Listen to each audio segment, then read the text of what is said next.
കേരളത്തിൽ ഇഞ്ചോടിഞ്ച് പോരാട്ടമെന്ന് പ്രവചിച്ച ടുഡേയ്സ് ചാണക്യ യുഡിഎഫിന് 60 മുതൽ 78 സീറ്റ് വരെ സാധ്യത. എൽഡിഎഫിന് 55 മുതൽ 71 വരെ കിട്ടാം. ബിജെപി 3 മുതൽ 11 വരെ സീറ്റുകൾ നേടാമെന്ന് പ്രവചനം. തമിഴ്നാട്ടിൽ സ്റ്റാലിൻ തുടരും. ടിവികെ രണ്ടാമതെത്തുമെന്നും പ്രവചനം.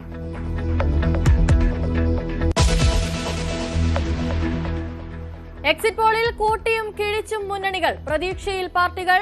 ജനഹിതമറിയാൻ ഇനി 3 നാൾ. വോട്ടെണ്ണൽ ഒരുക്കങ്ങളിലേക്ക് സംസ്ഥാനം.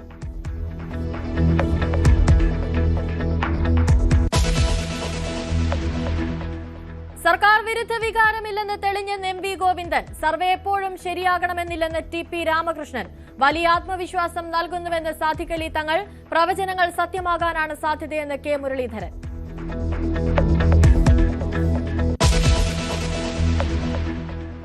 മുഖ്യമന്ത്രി സ്ഥാനത്തേക്ക് വി.ഡി. സതീശന് മുസ്ലിം ലീഗിന്റെ പിന്തുണ. അത് എക്സിറ്റ് പോളിൽ തന്നെയാണ് വന്നിട്ടുള്ളത്. ആളുകൾ ആ രീതിയിൽ വിധേയതെന്നും ആളുകളുടെ അഭിപ്രായം അതാണ് എന്നാണ് എനിക്ക് തോന്നുന്നത്. ഉപമുഖ്യമന്ത്രി സ്ഥാനം ചോദിക്കില്ലെന്നും ലീഗ് അധ്യക്ഷൻ. വി.ഡി. സതീശനെതിരെ തൊടുപുഴയിൽ പോസ്റ്റർ. മുഖ്യമന്ത്രിയാകാനുള്ള വ്യാമോഹം വിലപ്പോകില്ലെന്ന് വിമർശനം.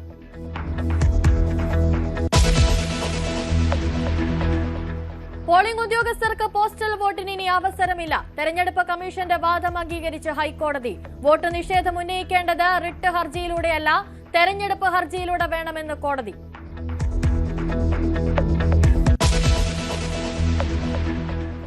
കെ. എം. എബ്രഹാമിനെതിരെ ബി. അശോക്. സൂപ്പർ മന്ത്രിയായി പ്രവർത്തിക്കുന്നു.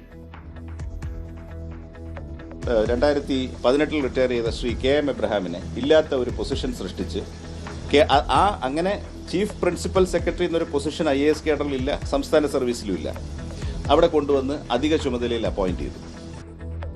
തുടർഭരണം ഉറപ്പാക്കാൻ IAS ഉദ്യോഗസ്ഥ കോക്കസ് പ്രവർത്തിച്ചു. രണ്ടാം സർക്കാരിൽ ഞങ്ങൾ കണ്ട വ്യത്യാസം എന്ന് പറയുന്നത് ഏകദേശം, എനിക്ക് കൃത്യം നമ്പർ അറിയില്ല, 10-12 ലോങ് റിട്ടയർഡ് ഓഫീസേഴ്സ് പല രീതിയിലും ഗവൺമെന്റിലെ കോർ പൊസിഷൻസിൽ പ്രവർത്തിക്കാൻ ആരംഭിച്ചു.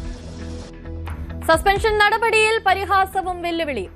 പോകുന്ന പോക്കിൽ അവസാനത്തെ റൗണ്ട് ശത്രുക്കൾ എന്ന് സംശയിക്കുന്നവരുടെ നേർക്ക് ഒരു റൗണ്ട് വെടിയുതിർത്തുകൊണ്ട് പുറത്തേക്ക് പോകുന്നുവെന്ന് മാത്രം.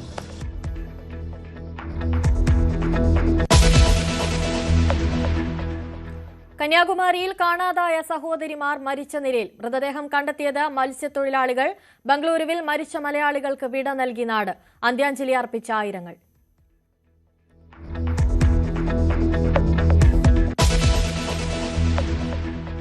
സംസ്ഥാനത്ത് വീണ്ടും പാമ്പുകടിയേറ്റ് മരണം. മരിച്ചത് പരിയാരത്ത് ചികിത്സയിലിരുന്ന 4.5 വയസ്സുകാരൻ. പാമ്പുകടിയേറ്റ് ചികിത്സയിലായിരുന്ന അനൂഷ് ആശുപത്രി വിട്ടു.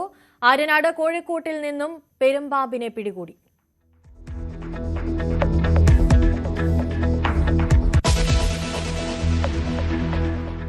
ഹോർമൂസ് കടലിടുക്ക് ഉപരോധത്തിൽ വലഞ്ഞ് ലോകം. ക്രൂഡ് ഓയിൽ വില കുതിക്കുന്നു. ഇറാന്റെ $500 മില്യൺ ക്രിപ്റ്റോ ആസ്തികൾ കണ്ടുകെട്ടി US. യുദ്ധത്തിനായി അമേരിക്ക ചെലവിട്ടത് 23 ലക്ഷം കോടിയെന്ന റിപ്പോർട്ട്.